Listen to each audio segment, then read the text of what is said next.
Okay, and we are live. Welcome to a new episode of All Things Xbox Podcast. Once again, I've got Logan with me. Logan, how you doing this week?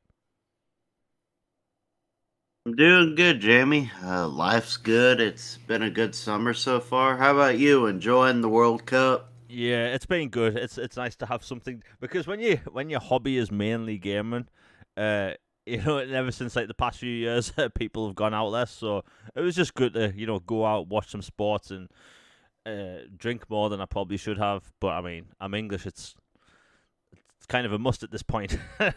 um, But it's been a good week. Lots of cool stuff going on. But before we get into all the topics, which we have a lot of this week, what have you been playing this past week? Well, I just wrapped up the Alice in Wonderland expansion for Power Wash Simulator, and it was really cool. The missions they gave you were fun. You got the first little place Alice shows up in when she falls down the rabbit hole, like the tunnel, and then like the room with all the clocks and all the upside down and twisty doors and stuff like that. And then you got the Time Rabbit's house and all his little stuff. And then you've got the Mad Hatter's tea party, which is on these like four giant tables. And like you're really small and on top of this table, and you're cleaning all the desserts and the cups and the hats and the pocket watches and all that.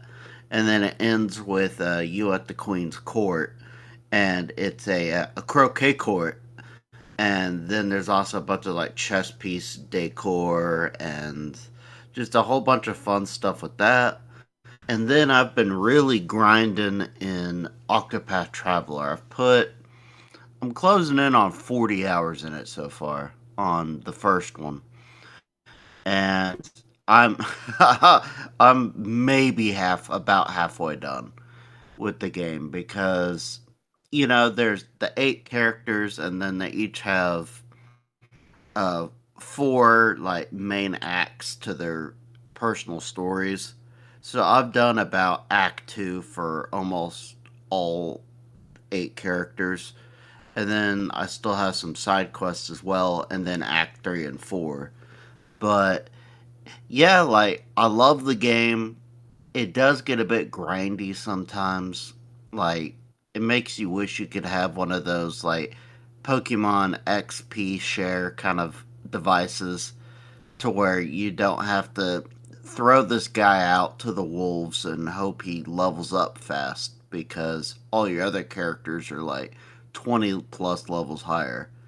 But overall, been really enjoying it, man. How about you? What have you been up to? Well, we have the first super chat of the day by Nick W for $5. Thank you very much. Which actually has something to do with what I've been playing. And he says, "Would you consider Shadow of the Erdtree to be an expansion or DLC?" I love this topic because it's a bit of a weird one because you can kind of lump it all together as DLC, but it kind of does a disservice to that. You know, uh, again, I'll make something about Mass Effect. Like Mass Effect expansions are labeled as DLC. They are expansions. Shadow of the Erdtree is the size of like some games. The amount of content there is like ridiculous. Really, not many games you can pick up and play and think, oh yeah, there's 77 bosses in this game. You truly get your money's worth. I think it's 32.99 in the UK, and I think it's worth every single penny. It really is. It's incredible. So I would just call it an expansion. And Shadow of the Erdtree, it's special. I know I joke about how I hate myself because I'm putting myself through this, but like the truth is, and I've talked about this before, I'm not good with difficulty spikes in games. Like I'm just not. Horror games and difficulty spikes kind of mess me up a bit. So like when it comes to Elden Ring, like I finished that game, I beat all 160 bosses, and it was a great game and accomplishment. And like I've never been able to finish an Elden Ring, sorry, a From Software game before. Like I've always got really far. I got really far in Dark Souls. I got really far in Dark Souls 3, but I always hit this wall. Always hit this wall, and it was really annoying because I loved those games. And Elden Ring, I got to a point where like I'm like, no, I'm going to get through this. And I persisted. It may have took me months. I think I finished it in June 2022. But I love my experience with it. And I took a 2-year break, which wasn't possibly the best thing for me because now I'm just absolutely terrible. But I'm loving that expansion. The map design, a lot of developers could learn from the map design of Elden Ring and Shadow of the Erdtree. It's interesting. I always found that mountains in video games are just big hills. Like, Logan, have you ever thought that just like mountains in video games just aren't really mountains? They're just like slightly big hills. Yeah, for the most part, I would say probably the game like to this point that has done the best of making a mountain feel like a mountain was like Skyrim. Yeah. Like when you did the 1,000 steps to see the graybeards and like a few other RPGs like that. But for the most part, yeah, they're just like big hills. Yeah. Not like these huge like Mount Doom like this is a journey to get there. Yeah, but I would definitely label Shadow of the Erdtree as an expansion. It's all downloadable. I mean, technically, video games themselves is downloadable content. Wallpapers are downloadable content, but again, I think that just does a disservice to it. But like Shadow of the Erdtree it's special. It's special because we live in a world where everything is getting like live service elements. The UIs of games can be atrocious. There's all this like forced stuff in that nobody wants. Like we're going to be talking about Apex Legends later on, and I think people are going to laugh at that game because what they've done to their community. But like, not a lot of games these days they never seem to listen to feedback, and that's a big problem these days. Games are coming out on a Tuesday, and studios are shutting down on Fridays, and you have From Software. They made the game people wanted, and then they made the expansion people wanted, and it being difficult is kind of the point. There are things you can do to make that easier. You can play with other people. You can call in summons, all that stuff. So, like, yeah, expansion. Long story short, Nick W. But yeah, thanks for the 5. Elden Ring, I always tell people, like, if you've never played a From Software game before, or a Souls game, and it's never grabbed your attention, I recommend Elden Ring because it's just the way it's opened up from the beginning, and you have so many different options. Because in Dark Souls, you basically have 2 options when you get to the main hub, Firelink Shrine. You can either go down and towards the tombs where the skeletons are. Trust me, you don't want to do that. Or you can go up towards the fortress, right? You're basically given 2 options, really. There's 3, but there's mainly 2 options. But in Elden Ring, you have so many different options. There's mini-bosses, there's sub-bosses out in the wild. There's tons of caves just in Limgrave alone. And there's plenty of different ways to level up, learn how to play a character and stuff. So even though I'm still kind of mediocre, I love my time with that game. And, hopefully we will see an Elden Ring 2 at some point. But I'm sure we will. You can't sell 20 plus million copies and then 5 million copies of DLC or an expansion in a week and then think, you know what, we're never doing a sequel. Because most people that played Elden Ring aren't even From Software fans. Right? It's always referred to as a niche game and a niche genre, but like 20 plus million players isn't niche. It just isn't, Difficult, yes. Niche, not in the slightest. But what a game. And I'm determined to get through I think it's 77 bosses in this game. It's painful for me. Absolutely painful. I'm actually going to have to move outside of my wheelhouse and maybe try some different weapons. Because again, I make the game harder for myself because I'm an idiot. Anyway, that's it for Elden Ring. Been playing a bunch of Persona 3 Reload. If people haven't played a JRPG before, play Persona 3 Reload. It's so good. The animated cutscenes are really nice. I'm just taking my time with that game. I'm probably going to be playing that game for the rest of the year. That's why it takes me so long to finish these games. Because I just play little bits at a time. But, Logan, did you get to Elden Ring? Not Elden Ring, Persona 3 Reload yet? I have not, but it's on my list. And, that perk with Game Pass Ultimate of getting all the expansions for the remake, Yeah. great thing. If you haven't activated it, make sure you do so. Yeah, people need to claim that. I mean, just the amount of content there is ridiculous. It's a huge JRPG. Absolutely huge. And I did the the unfortunate mistake of restarting a new game, Final Fantasy 13 via backwards compatibility. If you've played Final Fantasy 13, you'll know I'm in for pain. Like, it's a long game filled with difficulty spikes, and I chose to do that. But hey, that's me. Um, but I've also been playing, and this is our first topic, the first Descendant. This game I've been looking forward to for about a year and a half, ever since it was first announced. And I will tell you this, it's not often a game like this is announced, and it sticks the landing. It is genuinely good. Like, look, I know it's only been off about a week and a half, but have you managed to play the first Descendant yet? I actually just installed it and was in the process of choosing my starting character before I hopped on here. So I haven't gotten very far, but it looks really cool. The opening cutscene was Oh yeah, awesome. yeah. The opening cutscene, it is beautiful. It's Unreal Engine 5. It's using a lot of advanced features on the console, and man, like, I do not like free to play stuff most of the time. I don't like live service stuff.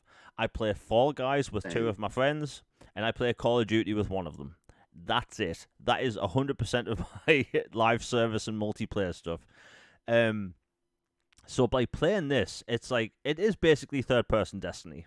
It basically is, but the combat is so good, and the studio really gets sci-fi. It's a really cool world. The character designs are really cool, and I see a lot of people talking about the skins and stuff and how they priced.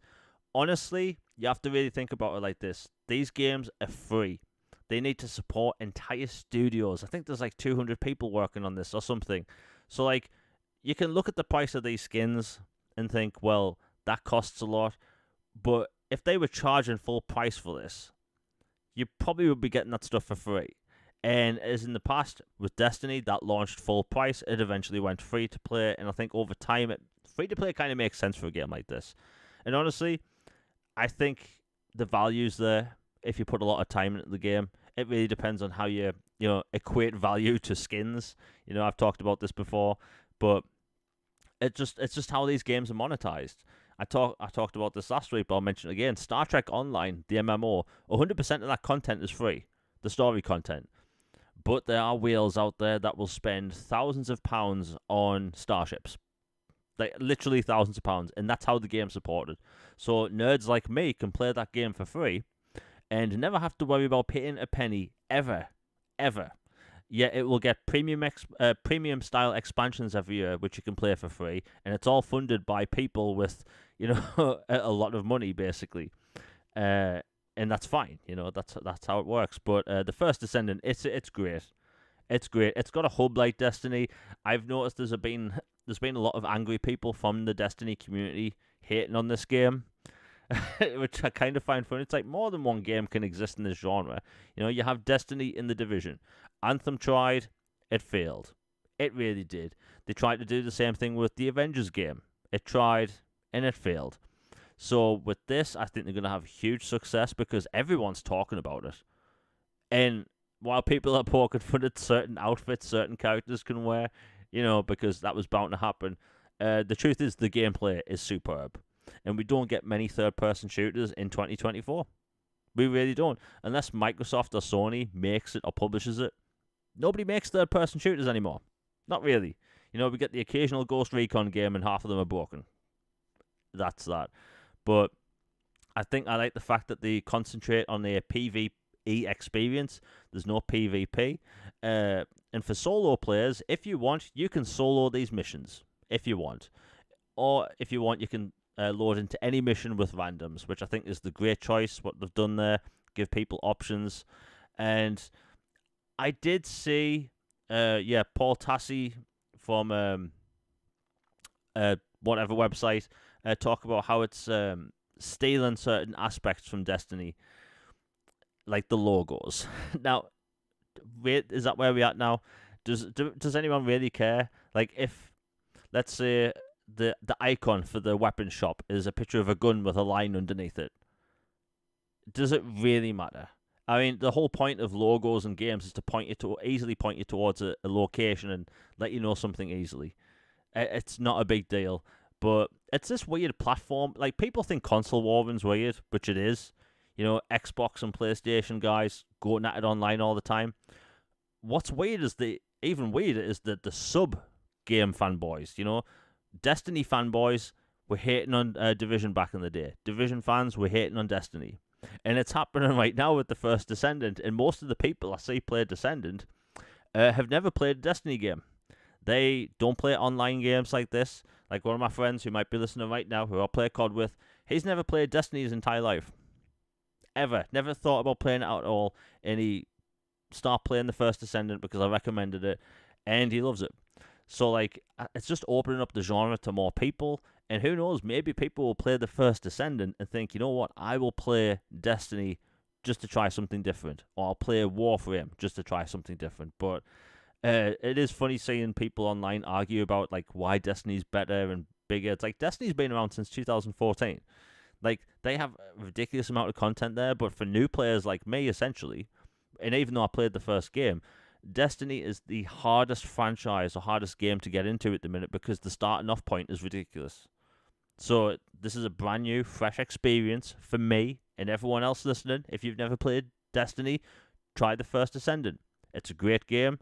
The story's really cool. The cutscenes, like Logan, you have to admit, like those cutscenes are in game.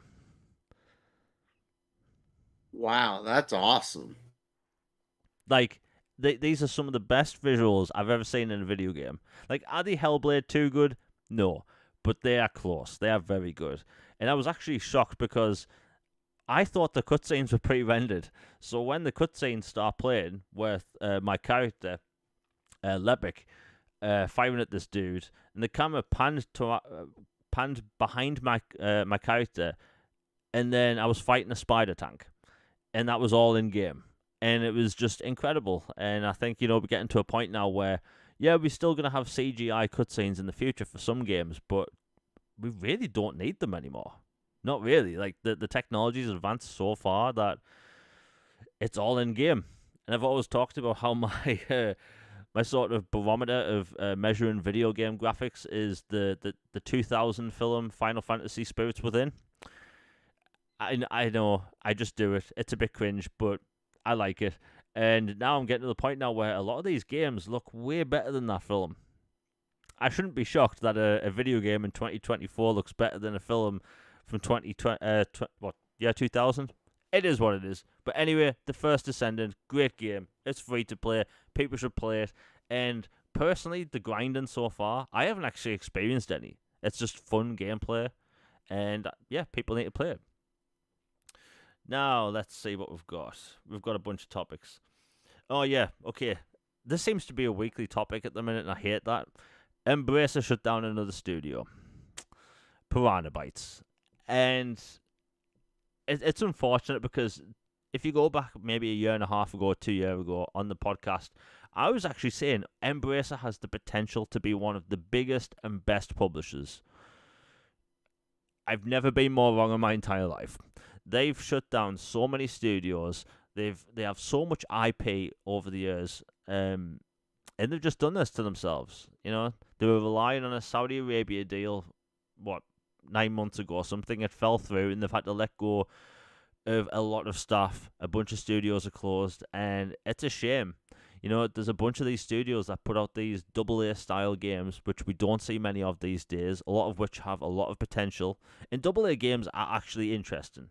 Like, if you look at RoboCop, this is by a different developer. RoboCop Rogue City is a AA game. And it's phenomenal. And I keep telling people that they should, try more AA games because they're actually interesting. Focus Entertainment, one of my favorite publishers, they mainly exclusively do AA games with AAA quality, and they excel at it. But like THQ Nordic, it's kind of sad because they bought the name THQ to integrate it into their name so more people would know what they're making and like who's behind them and stuff. And you have THQ shut down in 2012, and you have these, I'm trying not to swear, a-holes. They're basically doing the same thing, and they're shutting down studios. It's like, Logan, I know I've been talking about this a lot, but it's ridiculous, man. Yeah, it like basically if this was a Halo Slayer match, they'd be running riot at this point.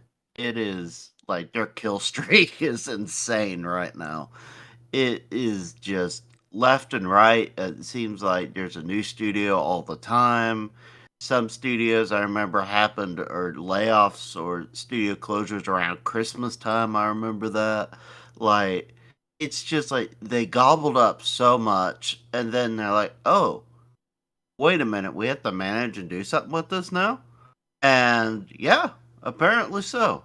And yeah, just all these studios, all these IP just getting tossed to the wind. People having to figure out new living arrangements, jobs, other things. Just, it's horrible. Thankfully, in the Piranha Bytes situation, it looks like at least a decent amount of them were able to go and spin off and form their own studio away from Embracer to where they're kind of the band is staying together. So that you like to hear that, and that's about the best possible outcome in this situation. But it's just a colossal shame. And yes, EA. I mean, yes, Microsoft and Sony when they shut down studios, it's bad news, and they should get criticized for it. It's bad practice, and it's awful and sucks. But for as much hate as they get for doing those, like their graveyard is pretty small compared to Embracer's already. Like Embracer's makes EA's look, like pretty barren, and it's just insane, and it makes me really kind of wonder if Crystal Dynamics and Eidos Montreal are like if basically Microsoft is keeping the lights on for them with the deals for Perfect Dark and helping with some other games like Fable. Because if they weren't doing that, ooh boy, those studios aren't cheap to keep up, and I would fear for their future. Yeah, before we continue with this topic, we've actually had a breaking story. But before I continue with the breaking story, if you're enjoying the channel and the podcast, it really does help it if you like, share, and subscribe or comment. All that stuff does help the channel grow and help the podcast grow. If you want to support the channel with super chats, all that stuff's good. Just wanted to get the advert out the way because the thing is, YouTube, it's an amazing website, love the platform, but doesn't always send out people's notifications, especially when Twitter hasn't really been doing that good lately. Anyway, breaking news has just happened a few minutes ago. Massive changes to Game Pass. So I'm going to go over this right now. This is by Windows Central, confirmed by Microsoft. After we're done with the show, I'll put the link for the article by Jez from Windows Central in the description down below so you can read it, but I'll go over some of the bullet points right now. So soon, Xbox Game Pass for console will be shuttered for new users only. Users currently with Xbox Game Pass for console will be allowed to maintain their subscription, as well as day one games and the hundreds of titles in the service. New users on Xbox Game Pass in the near future will be greeted with a brand new Xbox Game Pass standard tag. So they're changing the name basically. This is more like EA Access, which includes Xbox's back catalogue. It doesn't include day one games. This will be priced $14.99 per month. It would also include Xbox Live Gold for multiplayer, also known as Core now. So basically, they're getting rid of the standard one, and it will be just Core and Ultimate. Let's see. It doesn't include cloud gaming. Okay, that makes sense. Xbox Game Pass Standard is supposedly launching in September. Kind of makes sense. Get ready for, Call of Duty and all that. Xbox Game Pass Ultimate will not be changed, but it will get a price increase. It will still include PC Game Pass Day 1 games, the hundreds of titles in the back catalogue, as well as cloud gaming, but it is getting a price increase to the new $19.99 per month. Logan, if I'm right, it's $15.99 in the US, right, at the minute? Yeah, so a $4, $5 bump. Yeah. Yeah. PC Game Pass is also getting an increase from $9.99 per month to $11.99 per month. Xbox Game Pass Core, that has, gold multiplayer and all that stuff, is going from it's going from $55.99 a year to $49. Sorry, for whoever wrote this, I'm not reading it directly from Windows Central. I'm just someone seeing the post. I'm all over the place today because whoever's wrote this on Twitter can't spell. It's going from $49.99 to $55.99. Jesus. I must have sounded like I was having a brain aneurysm there. The price increase is, recurring billing, all that stuff, and it happens on the September 12th. I think that isn't really a big deal. So me personally, we'll get into this right now. Okay, it's $16.99 in the it's $16.99 in the US, so it's only going up a few dollars. As per any game subscription or movie subscription, when the price goes up, I just make up my mind if do I get my money's worth from it. So Disney Plus in the UK cost I think it was $55.99 when we got Disney Plus in the UK in 2020. It then went up to £60, then $69.99, and now it is $79.99 per year. For me, I use Disney Plus every single day. So for me, I get my money's worth. So I'm still subscribed to Disney Plus. The price increase, it sucks because the price increase of anything sucks, but the value there I think is worth it for $20 per month, especially when it's only going up from $16.99. Game Pass Core, Xbox. Whoever copies articles and writes them in single posts on Twitter, stop deleting certain words just to fit it in a single tweet, because it makes me sound like I'm having a hemorrhage. Anyway, getting rid of Xbox Game Pass console, it makes sense because why have that many tiers? And when it comes to these different tiers, like I also see a bunch of people complain in the UK about how Netflix is priced because the way you get 4K and all that stuff. But this kind of makes sense. I don't think it's a big deal, really. And the funny thing is, right, for the past several months, people in my feed, trolls, have been saying they're going to remove Day 1 games. But the truth is, there's been a version of Game Pass that hasn't had Day 1 games, and that's Game Pass Core. That isn't changing. So I think, the massive overreaction you see on Twitter is going to be how it normally is, even though if people can read without sounding like they have a brain hemorrhage, that's fine. Like, Logan, what do you think of that? Because going from $16.99 a month to $20, that's not really anything. I mean, to put it blunt, it's really not a big deal. Like, to me, like, I know there are folks to where every little bump is more of an issue because there are some people who, obviously have tighter budgets and there are things going on in life to where, video games are a luxury and they're not the cheapest hobby in the world. So I get it to where, a price bump is obviously a bummer. Nobody wants to go, you know what? I'm going to call Microsoft reps today and tell them you should charge me more. Like, nobody's doing that. But, like, a slight bump like this is not a big deal. Like, if they had, like, doubled the price or, like, 50% increase, like, something pretty substantial, I'd go, hey, wait a minute. But a small little bump like this, it ain't a problem for me. And it's more than earned its value.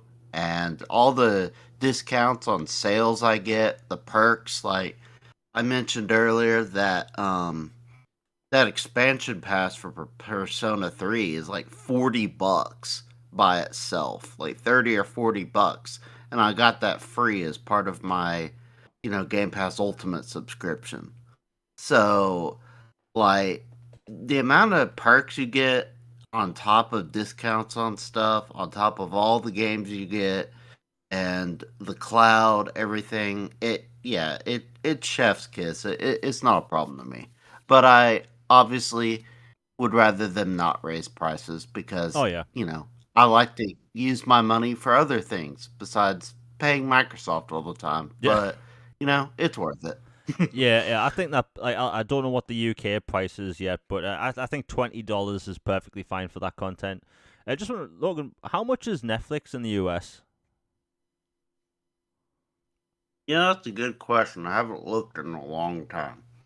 But like It's Netflix, something my dad subscribes to, and I haven't actually looked at the Netflix bill in quite some time, but um, I know it goes up all the time. And then Disney Plus has gone up, Hulu's gone up. They all go up. It's what they do, and it was pretty much past time for Xbox to go up. Honestly, yeah. I mean that price isn't that bad. And I tell you what, and for people listening right now, let me tell you, use your Microsoft rewards. Get your Game Pass. Don't say this online much because I'm sure Microsoft will remove the feature in the future, but use your Game Pass. Sorry, use your Xbox Microsoft reward points. Buy your Game Pass. Even if you can't buy the 3 month card, you know, maybe if you want, get one card now and then with your Microsoft reward points.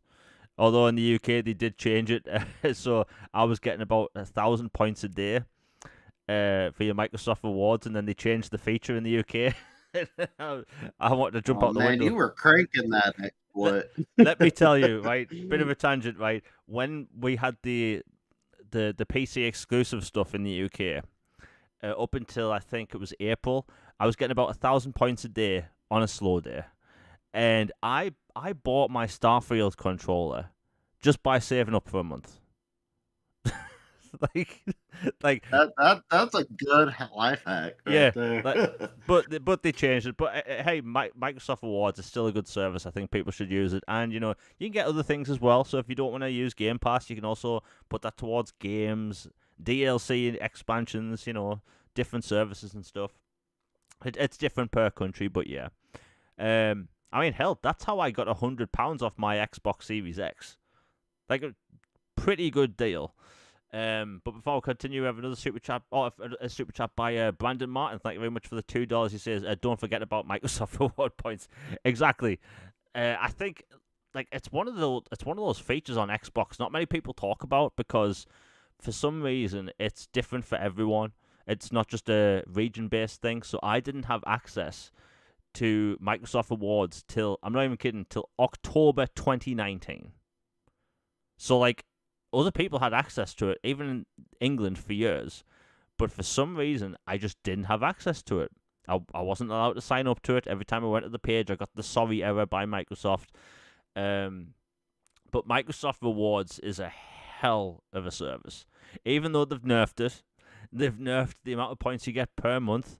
You used to get at least 25,000 points in the UK. I think now it's probably around 18,000 points per month. But hey, it's a good way to save up for Game Pass and all that stuff. It's just that you know, the price of these services going up. It sucks. Like we're not here celebrating. You know, like yay, Disney Plus is going to go up in price as well. Like no, it sucks. But if the value's there, get it. You know, I don't subscribe to Amazon Prime because I don't see the value in it. Right? That's me. You know, will I subscribe to watch one thing now and then? Yeah, but as a a thing I do throughout the year, nah, I don't do that. But for Game Pass, I stay subscribed. Disney Plus, like I've said before, I will probably always be subscribed to Disney Plus because one, they've got the Clone Wars on there. But alas, Game Pass has gone up in price. I think we all see this coming. And we're obviously going to see the people losing their minds and making a big deal out of it. But the funny thing is, do you know PlayStation now went up in price last year and they don't get day one games? They're not getting Call of Duty. And that was swept under the rug overnight. Bear in mind, no day one games. Now, the price of all these things going up in general, it's crap, but it's not much. You know, you equate the value to price. If you don't see the value, you don't get it. Like anything in life. It is what it is. But that's Game Pass. Now let's go back to crapping on Embracer. So Embracer shut down a lot of studios, and I made a point the other day that we don't see the doom and gloom articles for Embracer shutting down studios. And that really annoys me because if you really think about it like this, that means when Microsoft shut down the studio, such as Arcane, people aren't really sad that they shut down a studio. I'm not talking about everyone, but I'm talking about the clickbait rage that you see online. These people are angry that Microsoft shut down a studio, and people will always reply to me that Microsoft is a $3 trillion company, and I hate that term because Microsoft does not have $3 trillion in the bank. Microsoft is worth $3 trillion. Like, that's their market cap, right? I think that you can't just say they have infinite money because they don't, I see we have a troll in chat. If any of the mods can get rid of them, that'd be appreciated. I think that, people have to realize that these studios closing down in general, it doesn't matter if it's Xbox, PlayStation had mass layoffs earlier in the year, Embrace has shut down 10 studios in the past year. It's crazy. And I think one of the major problems is that happened that in 2020 when everyone was working from home and more people were buying video games from home, is that a lot of people were staffing up because they were working from home, trying to get more games made, and it turns out when everyone went back to work, people have been buying less games. Not as many people buy games as they did 5 years ago, 10 years ago, and that shows. Personally, I think the price of games really does that. Like, we've talked about this before. I know, Logan, you agree with me that game prices going up to $70 has severely hurt some games. Yeah, I think it has frankly killed some IP before they could get off the ground. Yeah. Like we talk about this all the time. I think Jedi Fallen Order is incredible. It's amazing. It's one of the best games ever made. But somehow Jedi Survivor's even better, and it's sold less. Now, that is a travesty. Like, one game costs $60, the other costs $70. $70 games aren't selling, and that's why you're seeing all these studios shut down. That's why we're seeing closures and stuff. And even though a lot of THQ Nordics games are cheaper, they don't market them, but there's still like a couple of hundred people making these games. It's crazy. But it's a shame. And we'll get the last piece of bad news out of the way. And this isn't really bad news, it's more like clown behavior. So I mentioned Apex Legends earlier in the show. Like, Logan, have you seen anything that's been going on with Apex Legends before I tell you? No, but let me guess. It was something about they should have made Titanfall 3 instead. I wish. Excuse me, we have another troll in chat. Hide user on channel, thank you. Now, so Apex Legends, it's a free-to-play battle royale game. Everyone's familiar with them and how these games are funded. You get these battle passes. Now, for people that don't play these types of games, I get the battle pass for Fall Guys because I'm a hardcore gamer that plays Fall Guys. You only have to buy that battle pass once. And then throughout each month, you earn enough currency in-game to literally buy the next battle pass. So, forever how long Fall Guys goes on for, you just have to buy it once, which is bloody great. I think it works the same with Warzone and Fortnite, I believe, which I think is a really good way to support these games. And in these games, you can also buy skins and stuff, right? So, when it comes to this, Apex Legends, they have a similar thing. You spend, I think it was $10 per season, which is like a month and a half, and you have access to all these skins and cosmetics, and you also get these special Apex coins, so you could buy your next season pass or battle pass. Well, they announced last night, and this is the worst news that's happened over the past 24 hours when it comes to pricing, right? They've made it so there's 2 battle passes per month, and you can no longer pay for your battle pass with the coins that you earn in the pass. Meaning that the $10 battle pass that you only had to technically buy once ever, you're going to have to buy 2 $10 battle passes per season, which is a month and a half-ish. Now, Logan, what do you think about that? Because that is crazy. Yeah, that I really strongly wonder what is going on with decision makers or community managers at these studios and these companies. It feels like there are people that don't know a bloody thing about how to make a game or what it takes to keep a game running or keep a community happy, making decisions be solely based off of dollar signs or hypotheticals. It is just it it's a clown show behavior. Yeah. Like, and I love to give Respawn all the praise in the world because they're so talented. They made Titanfall 1 and 2. Granted, Titanfall 2's multiplayer, it didn't stick the landing with me. But the campaign is amazing. Their Star Wars games are amazing. But whoever told them to choose this pricing model, clown behavior. Like, he's your clown nose, sir. It's ridiculous because I've never seen the entire fan base revolted. And you know, this also has something to do with that. We had another super chat by Nick W for $5. Thank you very much. He says the community managers aren't real gamers. Nail on the head.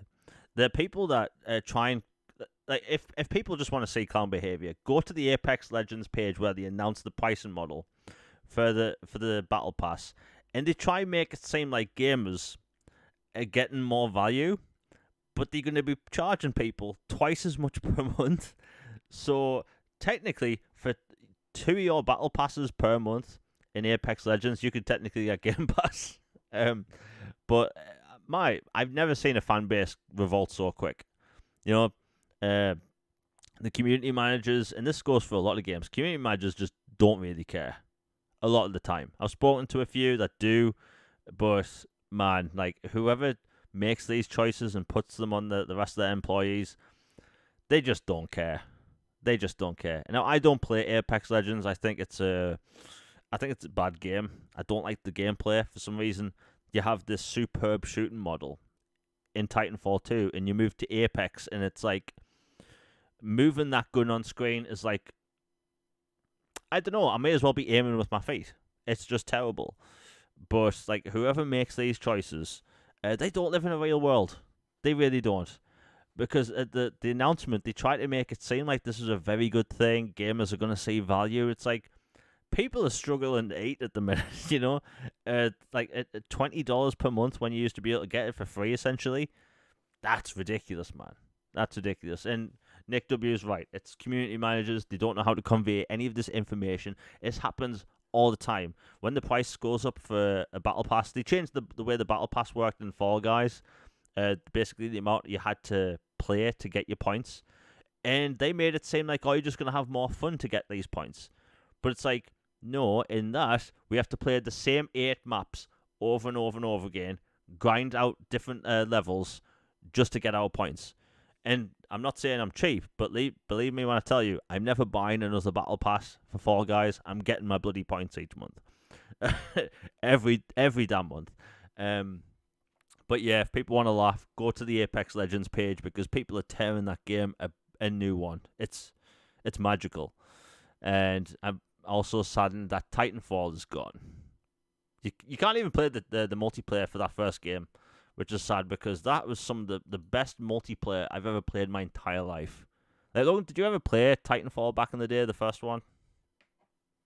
I actually missed the first Oh. one, but I loved the second one. Second one was great to me. Yeah, the second one, that campaign, it's just, for some reason, bit of a tangent. In the first game, the multiplayer was basically the whole thing.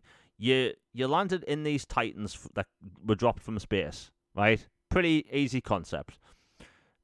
In the sequel, you land in these titans like from space, and you have to go around collecting batteries to replace your shields.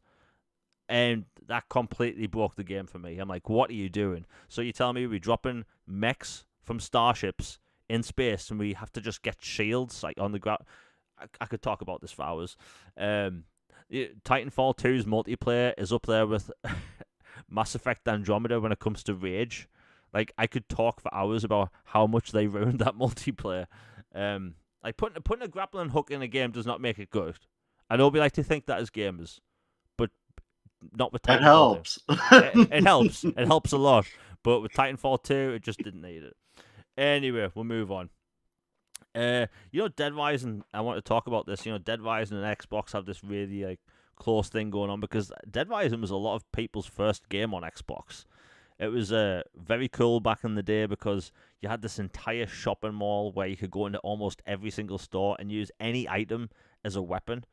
Uh, it was very much a product of its time, but it was really cool because the amount of zombies on screen, the fact that you could go into so many different stores, it was literally really impressive back in the day. Really was. Did you ever play Dead Rising, Logan?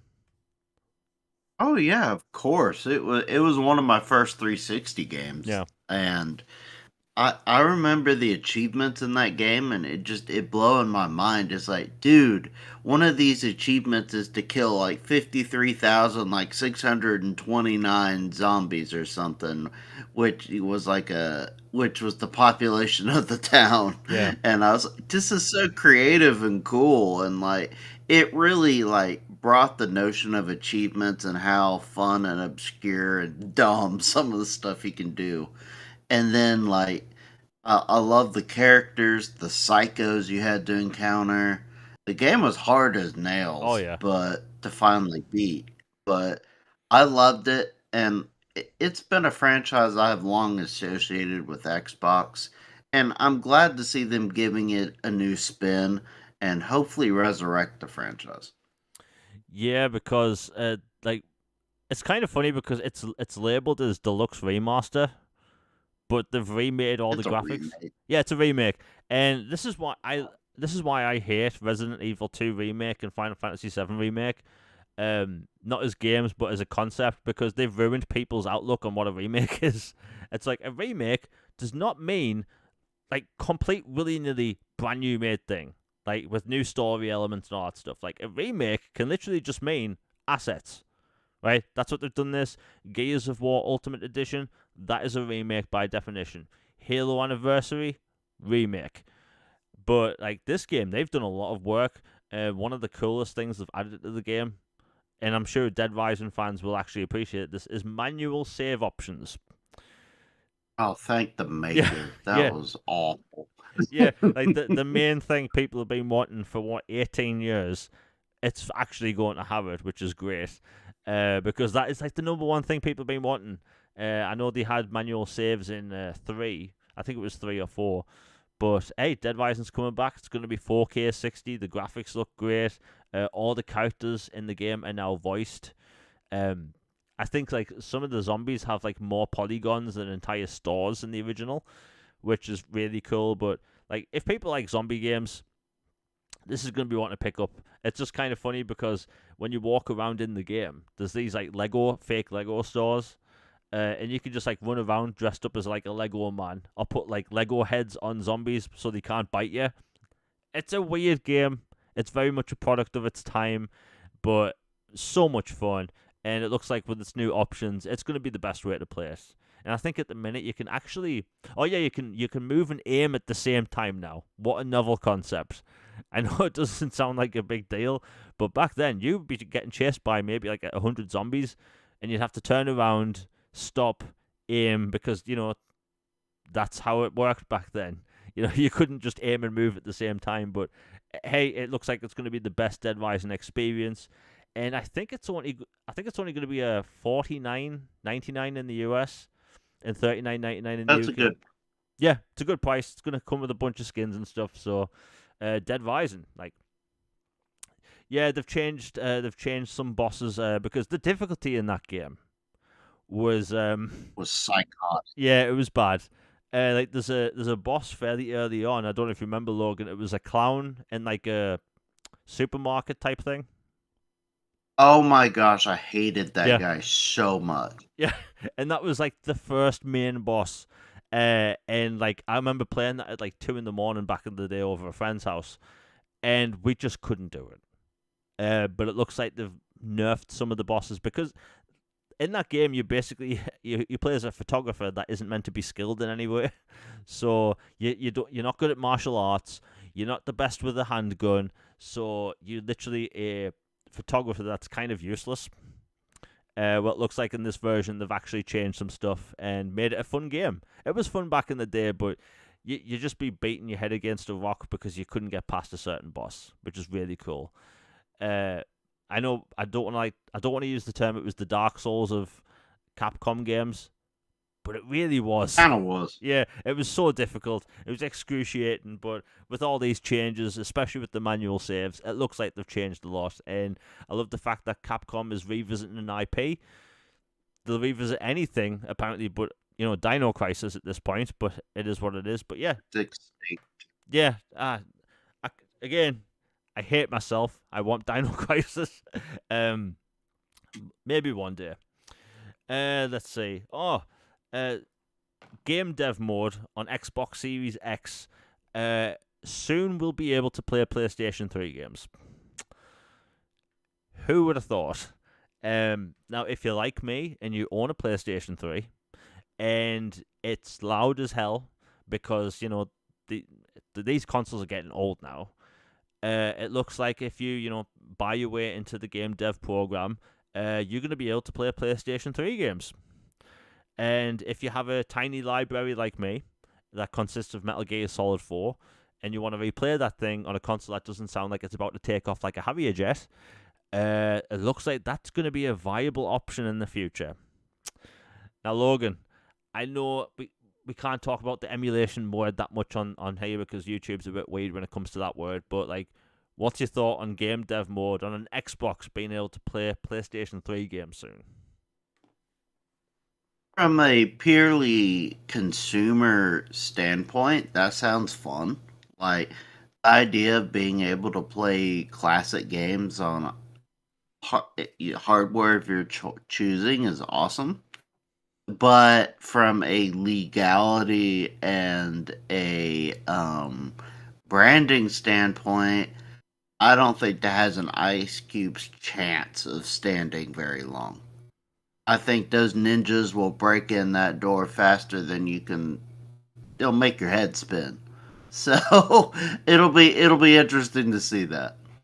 Yeah, I mean we've seen in the past certain certain mods get removed from Xbox because of Nintendo's policies.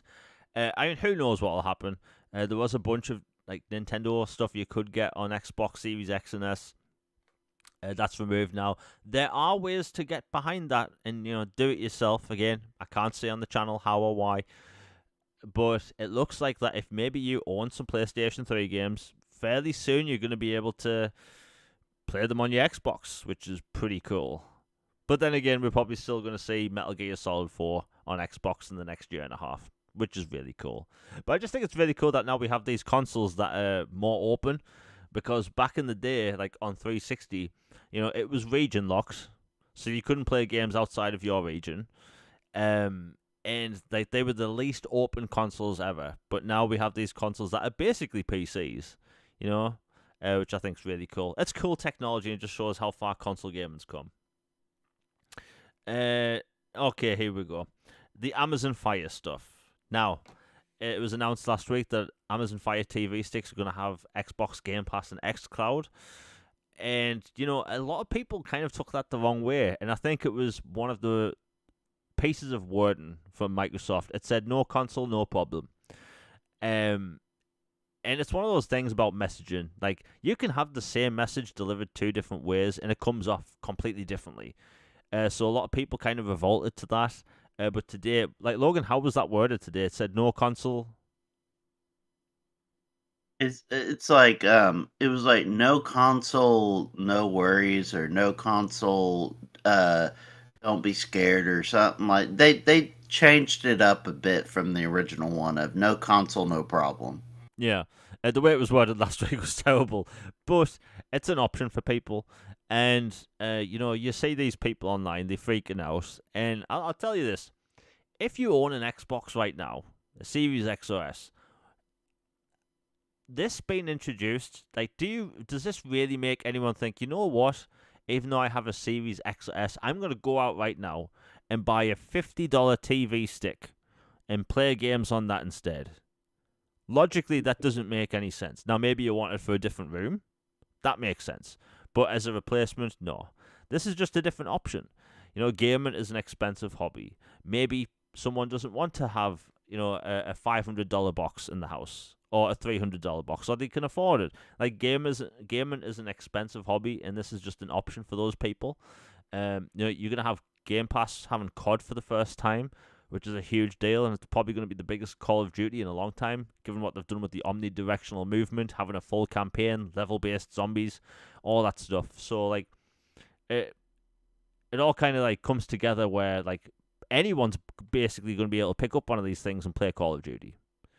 People are freaking out online saying this is the end of consoles, and I have these people reply to me quite a lot saying Xbox is getting rid of the disc drive and they're getting rid of hardware. It's like Microsoft literally announced the other week that they have a new console coming out that has a disc drive, and people are just looking past that. They're just looking at the console without a disc drive, thinking it's the end of the world. Like not everything that Xbox does requires a revolting action. Like people don't have to overreact. Like Xbox makes decisions all the time that they just exist. It doesn't benefit everyone here, but it doesn't make it a negative at the same time. It's just an option. And I was talking about this last week, and some people really don't think about this, is that everyone listening right now, maybe you have kids that are, teenagers or younger or whatever, like maybe they are the last generation that get introduced to core gaming. You go out, you buy a console, you play core games on it. But there's millions of gamers right now, and this is depressing. There's millions of gamers right now that their introduction to gaming was Fortnite. It was Warzone. Oh, no. Yeah, again, I want to jump out the window. Like Apex Legends, like all these free-to-play experiences. So, like to us, it seems normal, You look forward to a brand new console generation. You want to see all these cool new games. You may get them in Game Pass or buy them. Different options. But to them, buying a piece of hardware to buy a game is an alien concept. Like, why would you buy a video game? Because they've been playing free-to-play stuff. That's how they've played played these games. So, like, we are essentially the last people that are core gamers.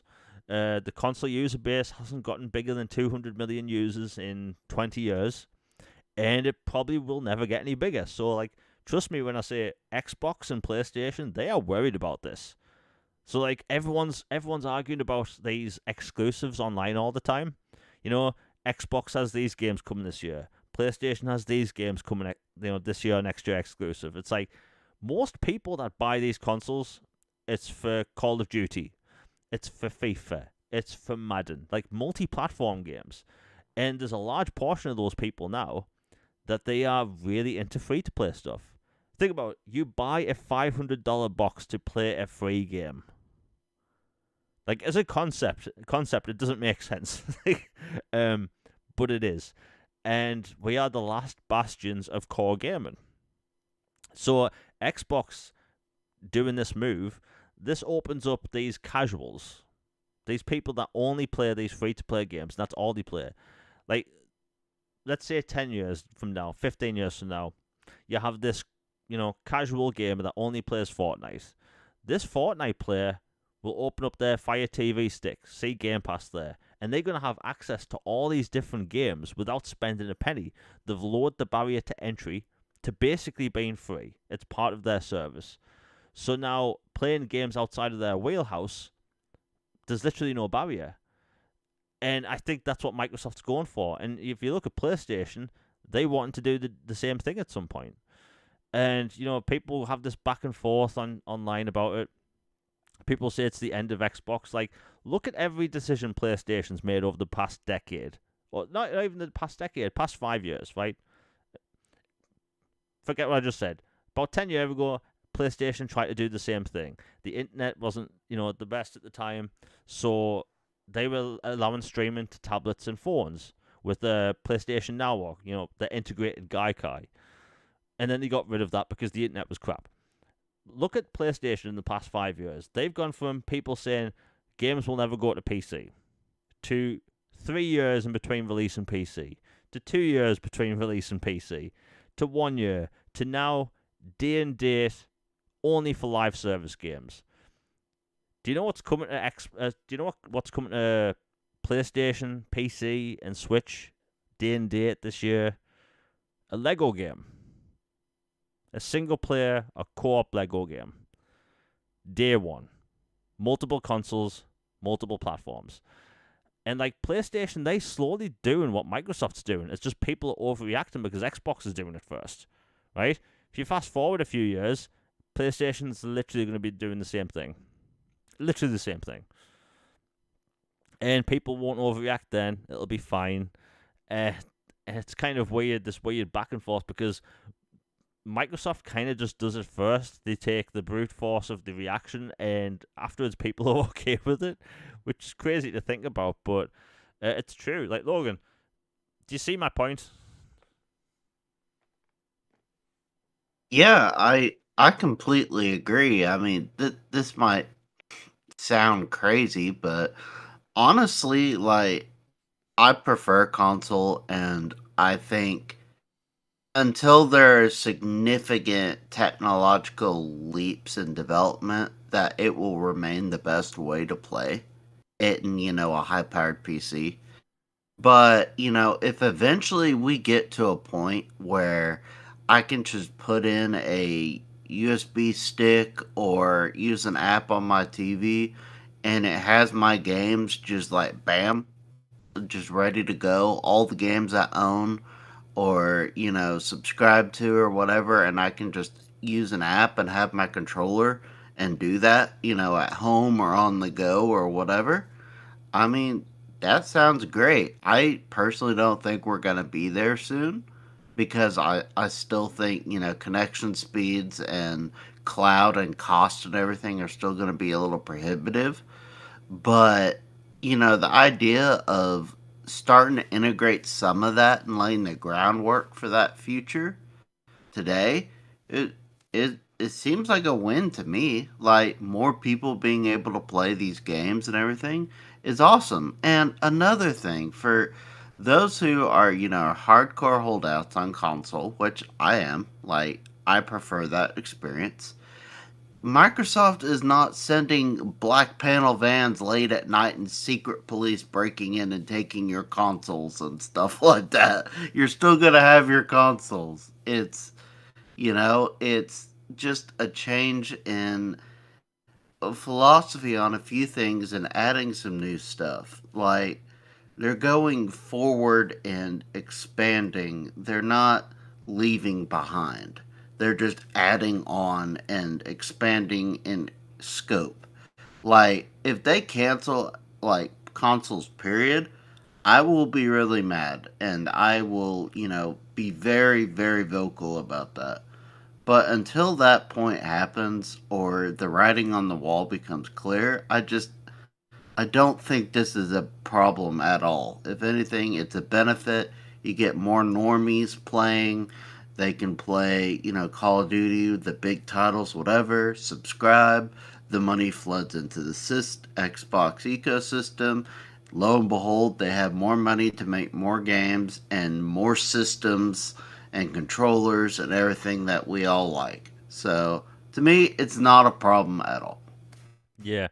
Yeah, you have a point. And also, the big thing that a lot of people haven't really talked about is that with that announcement, uh, it said that you can play Fortnite completely for free with these devices in, xCloud, but you have to pay to play it online for everything else.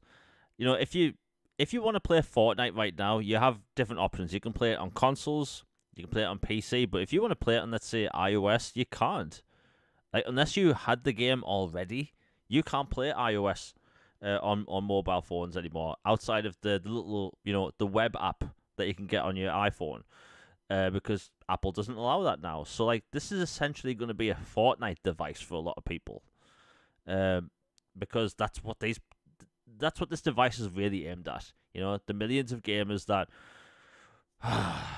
cringeworthy, I know, but the millions of people that grew up with Fortnite. I want to end myself. That's how they play games. Free to play, all that stuff. Fortnite. I don't know how people can only play Fortnite because I'd go nuts, but it is what it is. just when you say people overreact. And by the way, the stick thing, the TV stick thing, Xbox has been wanting to do this for about a decade, right? One of the first videos, Yeah, the whole Keystone. yeah, like Yeah. Operation Keystone. There was going to be an Xbox 360 Mini back in the day that could only play indie games and use apps. Like the whole mini console and like just like cloud device thing. They've been wanting to do this for a very long time. Like one of the first videos I did on this channel, back before my editing got better, like it was about a TV stick. So like, it just came to fruition now, and like the millions of gamers that game on console aren't just gonna up and switch overnight. It's ridiculous. But hey, it's a different option for people, and options don't hurt. But hey, we'll move on. Yeah, and when it comes to that whole thing, I want to talk about this. So about 5 months ago, 6 months ago, when it leaked that Xbox was coming out with a digital Xbox, digital only Xbox Series X, people freaked out about that as well, saying, "Oh, they're getting rid of the disc drive. It's the end of physical media and all that stuff." And I had to like take a step back, and I've noticed there was people from media outlets in certain places that were freaking out about this, saying Xbox is like they're just destroying gaming. But like, didn't PlayStation 5 launch with a digital console? Yep, they had two SKUs, a digital only one that was about $50 cheaper, I think, and then the traditional PS5. Yeah, and people were fine with that. It's just Xbox is doing it literally 4 years later. Like so, like it's just this. I keep talking about it. It's forced rage bait. That's all it is. You go online any single day, you'll see a negative story about what Starfield for no reason. Why Starfield failed. Why? Like I saw an Xbox videos in my feed today of like Xbox shouldn't make any more consoles. And what did I do? I went through that person's previous content, and they were clearly a PlayStation fanboy wanting to just rage about Xbox, because a lot of people that grew up with PlayStation that are huge content creators now, they grew up with PlayStation. They just generally don't like Xbox. Nobody should want any of these to go away. Like we all win if Xbox, PlayStation, Nintendo stick around. Nintendo do their own thing in the corner and they win at it. But like the fact that people just want Xbox out the picture still in 2024 blows my mind. Because do you know what would happen if Xbox wasn't around and they just decided to close up shop? PlayStation could literally raise the price of their games to whatever they want, because the only core console would just be a PlayStation and consumers wouldn't have any choice. You'd have two options: go get a PC or go get a PlayStation. Console gamers don't want a game on PC, so that would be them screwed basically. But yeah, it's just weird seeing the weird back and forth online of people being angry all the time. It's just video games, and the people that hate Xbox because they obsessed with PlayStation. Why? Why? I used to be a PlayStation fan as a kid. In fact, most Xbox fans started off as PlayStation fans, right? Like Logan, before the Xbox came out, I'm sure you were a PlayStation guy. Yeah, I was a Nintendo guy, and then I started with N64 and Game Boys and stuff, and then I got a PS2 and a GameCube. And then eventually one Christmas, I was like, I've heard a lot of cool things about this Halo game and Knights of the Old Republic and stuff. I'll ask for an Xbox for Christmas. Got it. Then I was hooked ever since, and it became my main platform. But yeah, I didn't start off with Xbox. Yeah, and although I will defend the N64 controller. I like that controller. It's a mutant, but it works. Yeah, it works. It has three handles. It doesn't make sense, but I liked it. But again, I destroyed my palms on Mario Party. Yeah, mini games. That was a bit of a tangent. That had to be the most uncomfortable analog stick ever, because it was made of plastic. There was no rubber on it. It had these grooves on top, and it hurt.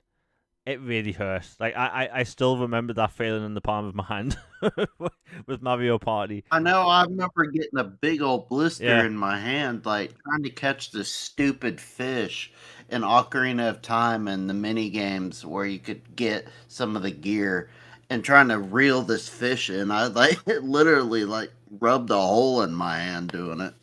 yeah. But say back in the people argue online about video games and consoles. Back in the day, consoles used to injure you, so people have it easy now.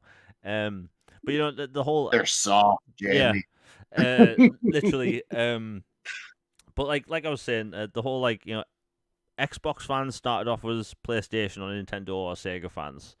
And to see people just get angry online over one console, it's like, come on. I didn't want to make this a topic, but I will.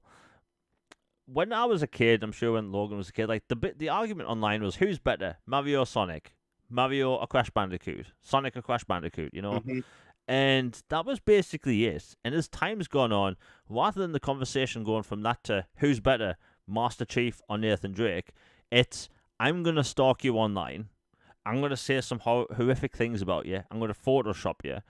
I'm gonna be obsessed with you for years. I'm gonna be a full-grown adult man obsessed with another male online, and that's where we're at now with console gaming.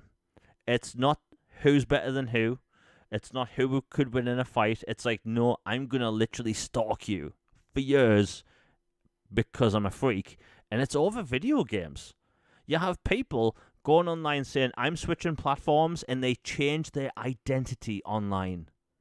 They change their identity, they change the profile picture, they change the name on Twitter, and they say, hey, I'm switching consoles, I'm switching platforms. They make a big declaration about it. And what did these people do? They start talking to the people that hated on them for years, and those people now like them because they changed their preference. That is sociopathic behavior.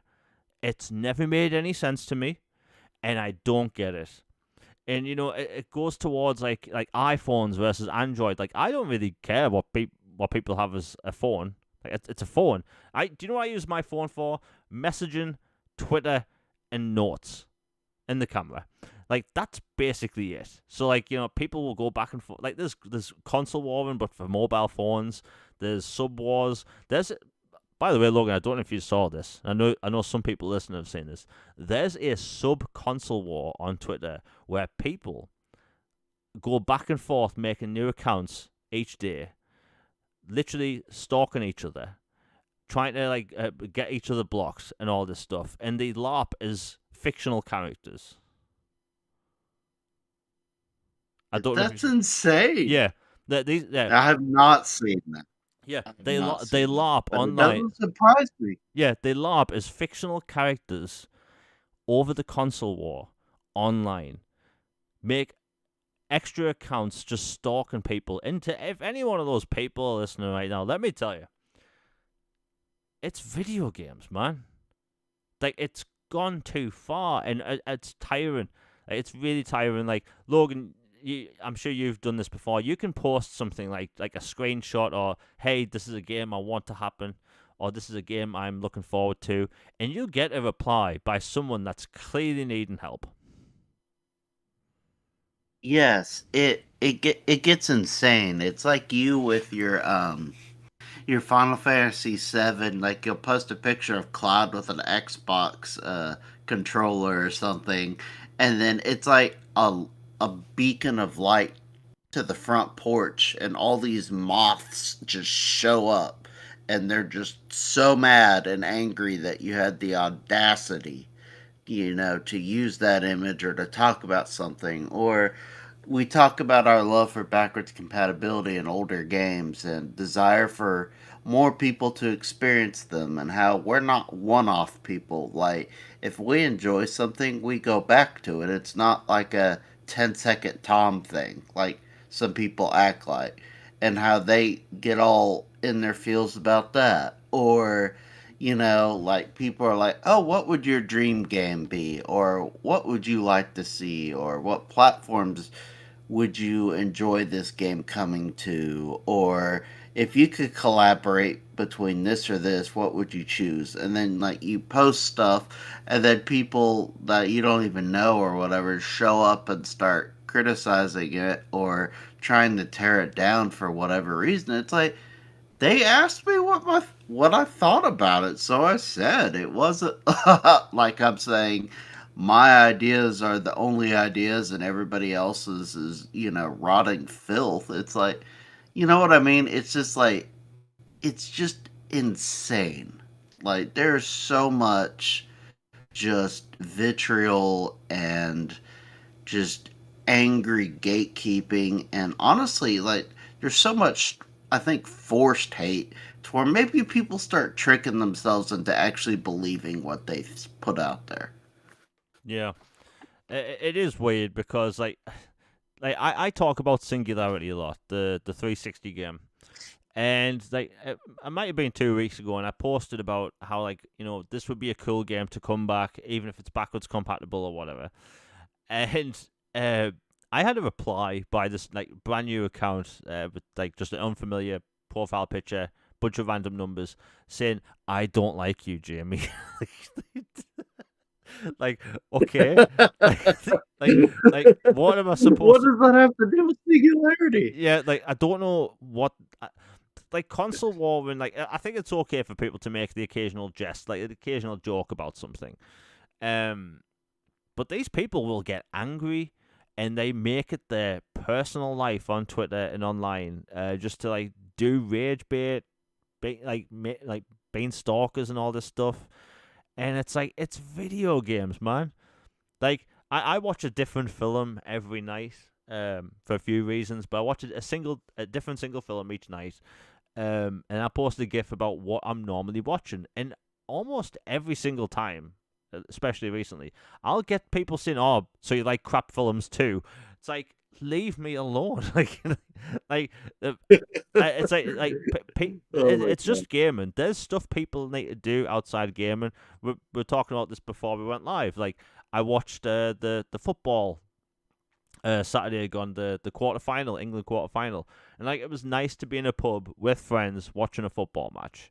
It was something completely different I haven't done in a while, and too many gamers that do the whole console war 24/7 thing, making alternate accounts, stalking adult males. They I don't think they do anything outside of this. I think this is 100% of what they do. If they have a job or whatever, if they have free time, this is what they do. Maybe they marries, maybe their partner doesn't know that they do this. Maybe I don't know what their personal situation is, but it's weird how console warring in the 90s as a kid was just, hey, my character's better than your character, and now it's like, yeah, I'm gonna be a adult dude stalking another adult dude and Photoshop. There's people online that might be listening to this right now. They have photos of me on their phone, and they Photoshop me. Is that weird? Stop it! Stop being weird. It's video games. We're meant to have fun with these things. That's why we have podcasts and make content about these things. Video games are interesting. We have all these different worlds to explore and talk about. But you'll have adult males stalking adult males. It's weird.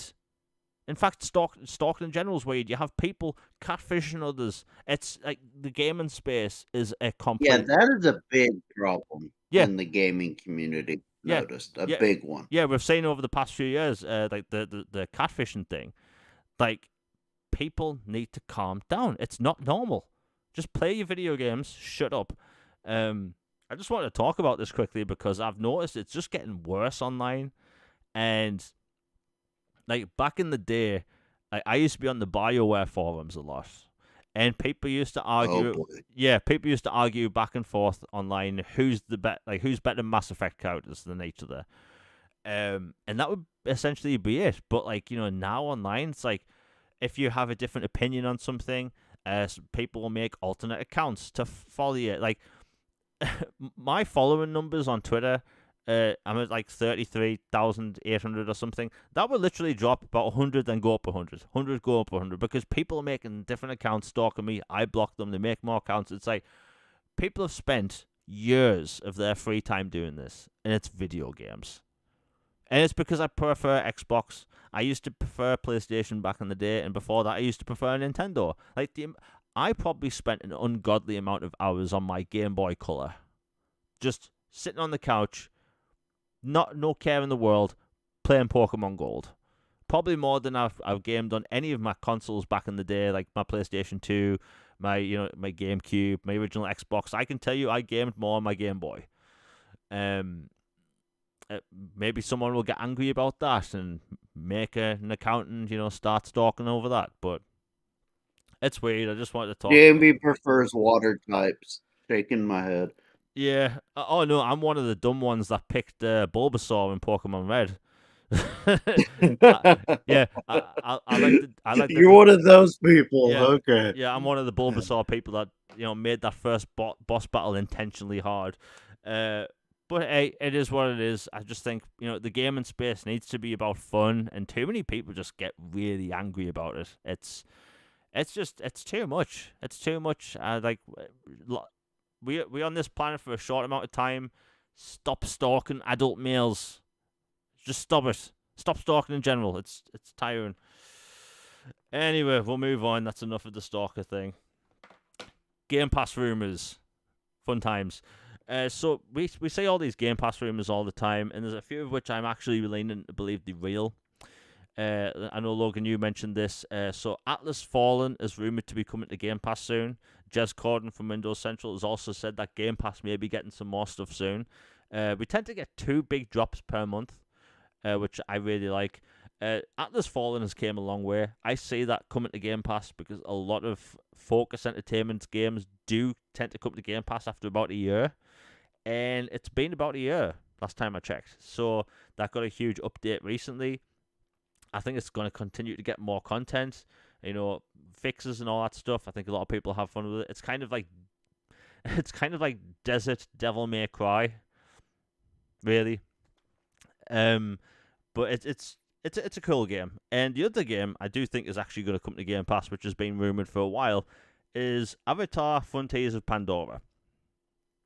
Let me tell you, that game is phenomenal.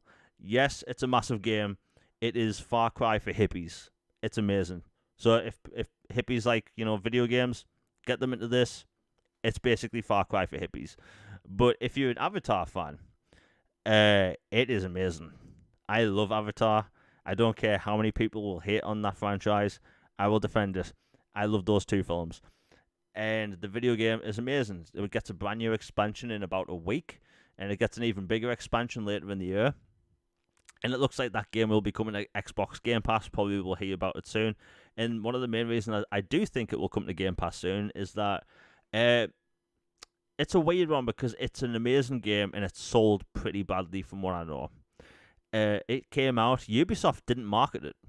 Like in the UK, a lot of Far Cry style games, a lot of big open world Ubisoft games, they don't need the biggest amount of marketing. A lot of them in the past have sold off word of mouth.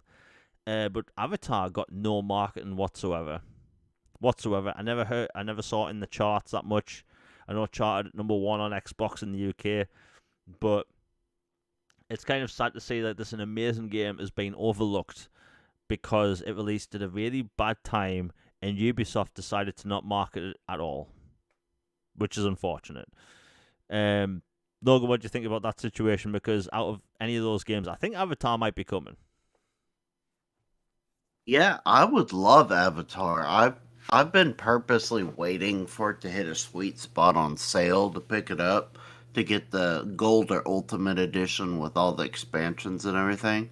That's kind of what I do with Ubisoft games because Yeah. inevitably they will eventually hit that sweet spot, and then I get like $120 game, so they priced it at the beginning for like 45 or something like that.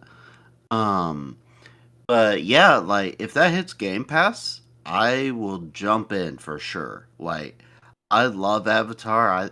I remember being enthralled when I saw the first one in theaters, just like how different and surreal it was. And I enjoyed the second one as well. And so that one, and then the Atlas Fallen is one that I've kind of been having a passing curiosity on. I never, pulled the trigger on a sale for it. So if that hits Game Pass, I will definitely jump in because there's no risk. Like, and if I like it, good chance I'll buy it down the road.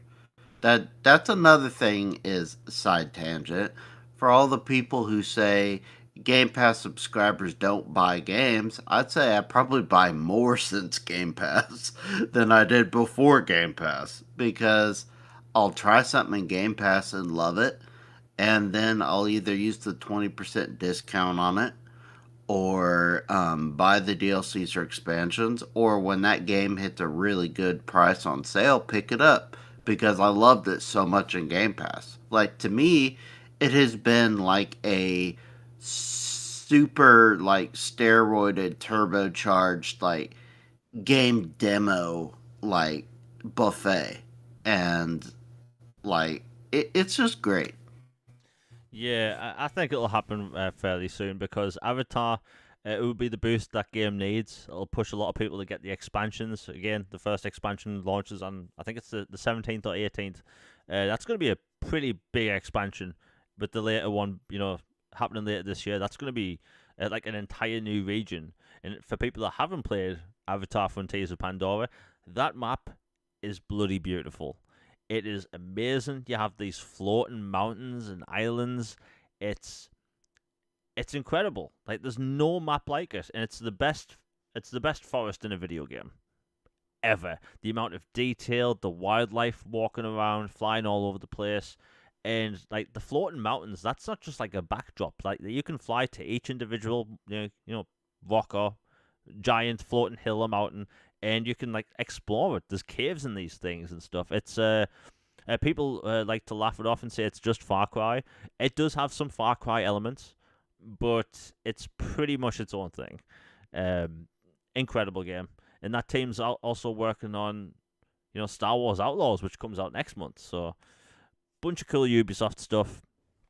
And I think we could be hearing about that in the next week. And one of the reasons why I have Transformers Game Pass in the title, which I'm sure some people might be waiting on, is that the Xbox 360 store is getting closed soon.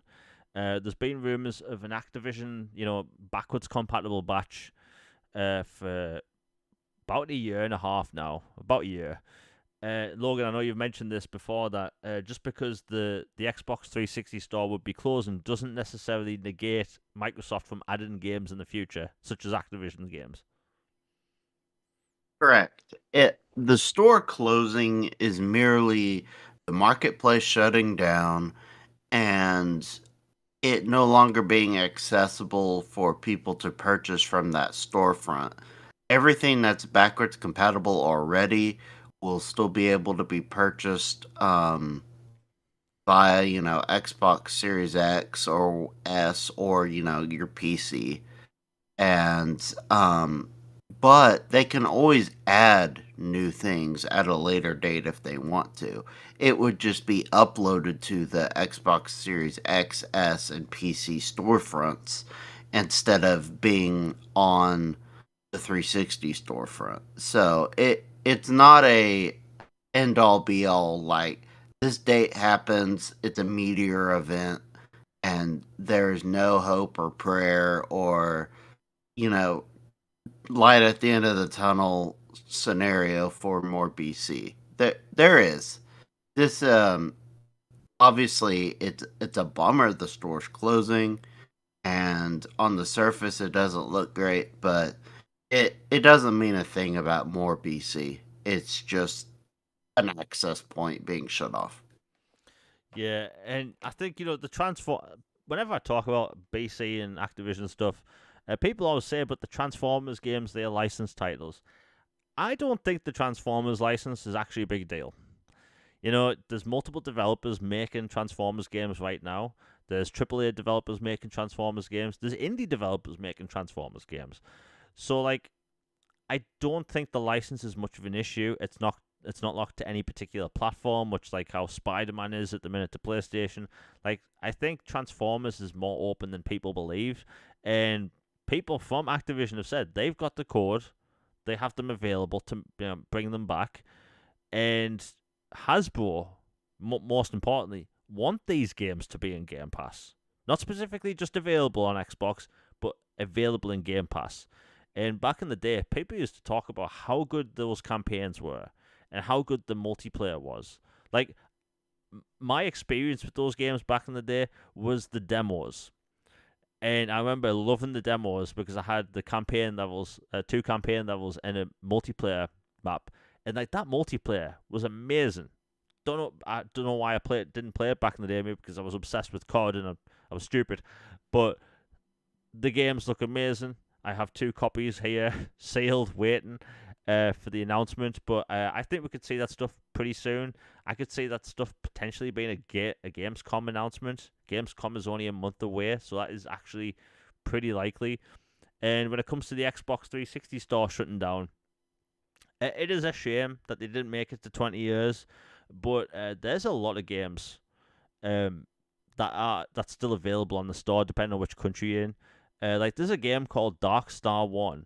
It's a first-person space combat game that's also got RPG mechanics, and it's like £1 at the minute. I think it's like $2 or something. Like a lot of these games are on sale at the minute.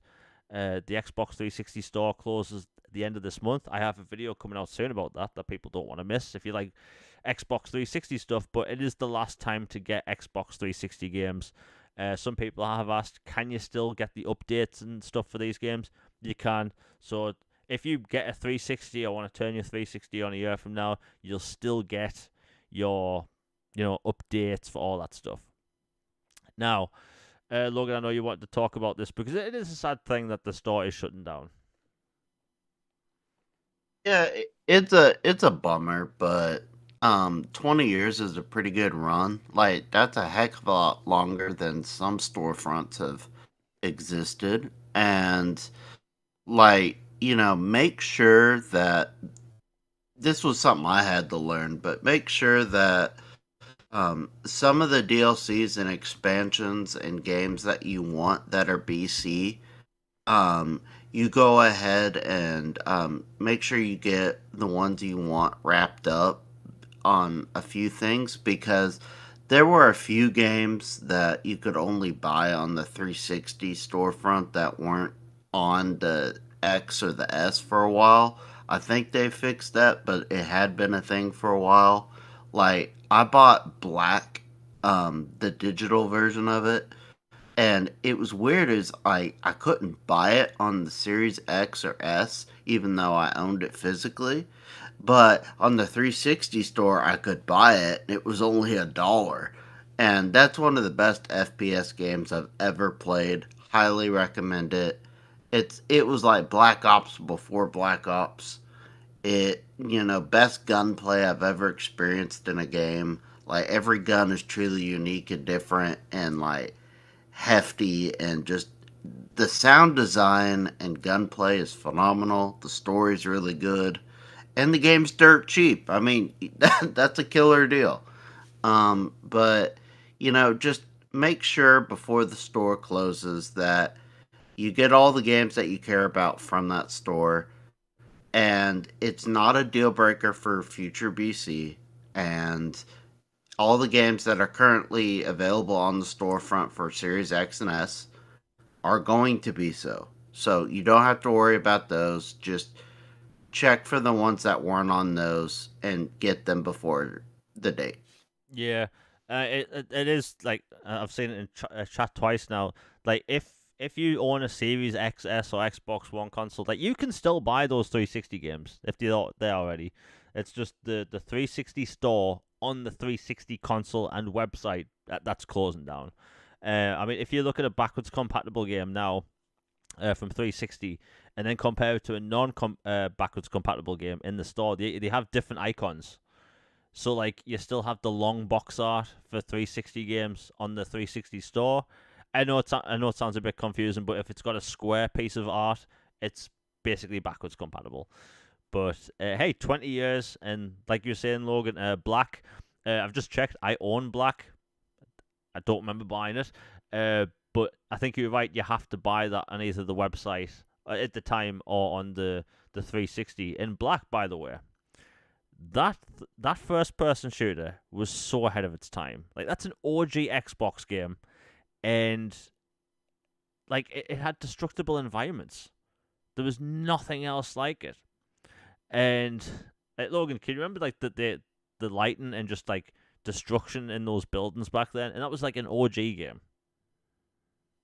Yeah, like I wax poetic about the 360 and the OG all the time for a reason. Like these games were creative and groundbreaking, and like Black and Republic Commando were to this day two of the best shooters and squad AIs and gunplay mechanics and just overall experiences in that genre that I've ever experienced. And it still holds up in the year 24. To this day, they're still like top five, both of them. And it's just incredible. Like, you have grenade launchers, you have these hardcore combat shotguns, you've got, sniper rifles, pistols, like whatever, and every weapon felt different. Like, you know how some shooters, it's like a pistol is a pistol. It doesn't matter if it's this handgun versus this one. It's just like this is the Russian version, and then this is the American, this is the British version. Like in this game, like every single weapon had a distinct feel to it. And it's like, yeah, like you said, you would go into missions and like before Call of Duty adapted and added, shooting through walls and stuff, it's like you could blast a base to bits in this game with certain heavy weaponry or flush enemies out with certain weaponry or tactics.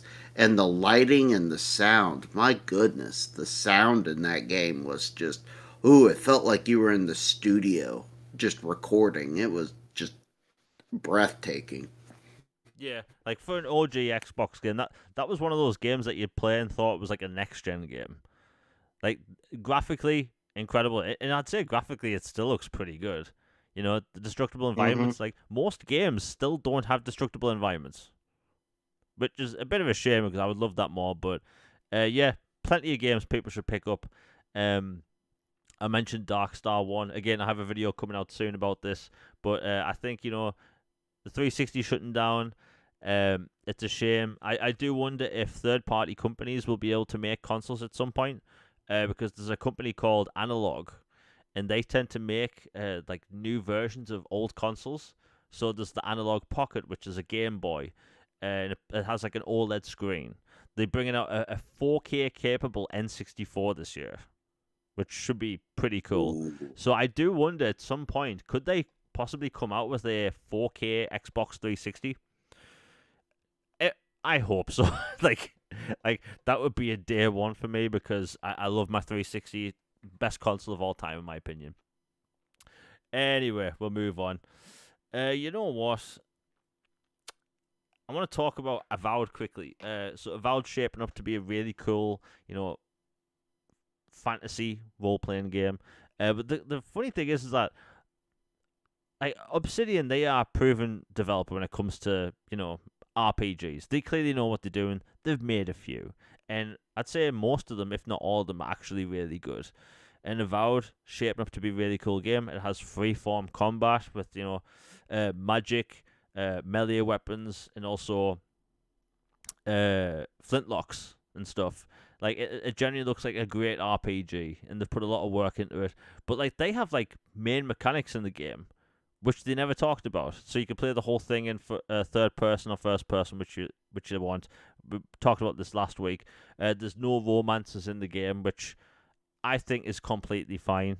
BioWare fans specifically did not like the idea of this, but like you look at all the big games coming to Xbox this year and like next year and stuff, and you realize they're mainly single player.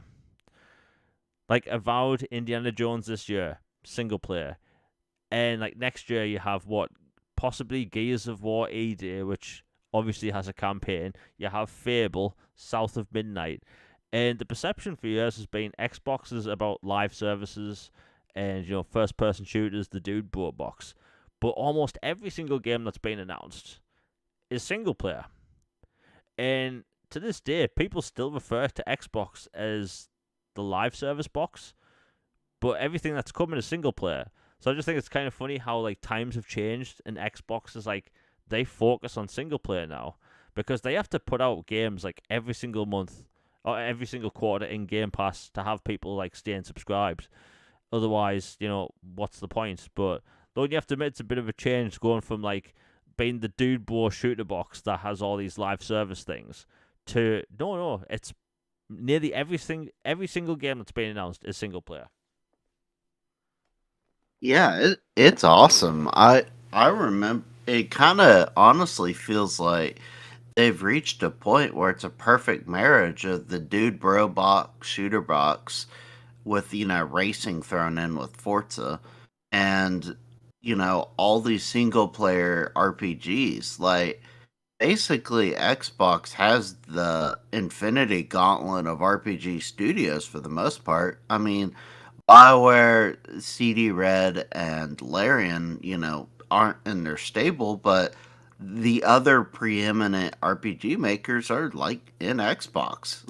Obsidian, Bethesda, in Exile, and then looks like Playground knows what they're doing with Fable, and there's going to be some other games that come along too, and it's awesome. Like basically, there's something for everybody, and I would challenge anybody who says that these game years are lackluster. There's nothing coming out, or Game Pass doesn't have anything for me, or this or this. I'm like, are you serious? Like, they have everything from Soccer Mom specials and like, Candy Crush, or light puzzlers to walking sims to shooters to racers to just make your heart burst out of its chest horror games to like happy, farming sims to power washing to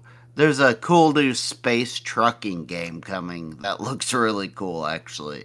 Like there's something for everybody.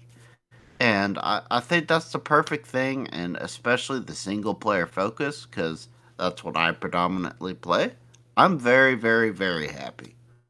Yeah, there's a lot of cool different games coming, and like you said, like I don't understand how anyone at the minute says there's no games coming out.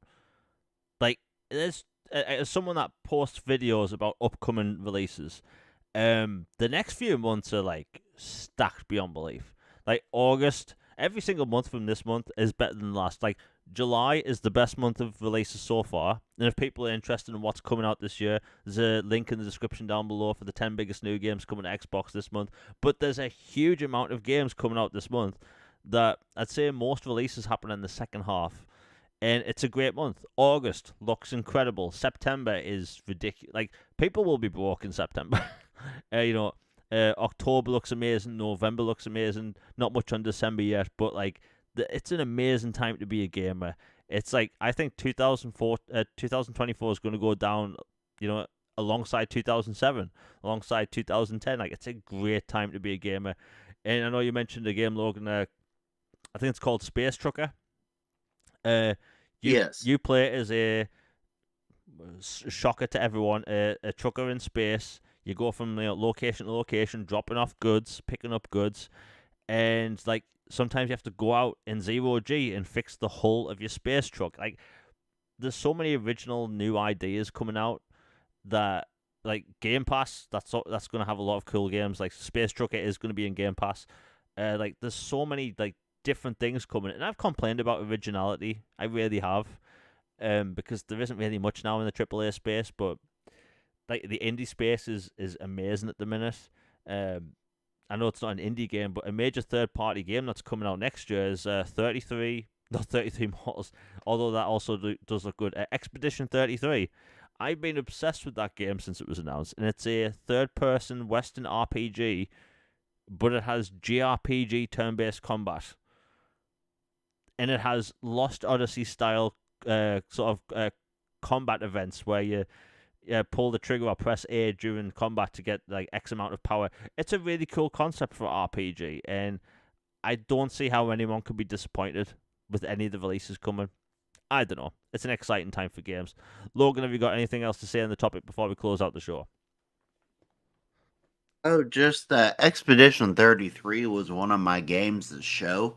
Like, for a split second, I thought it was a Lost Odyssey too. Yeah, And then I was like, wait, this is in France. Okay, this isn't Lost Odyssey too.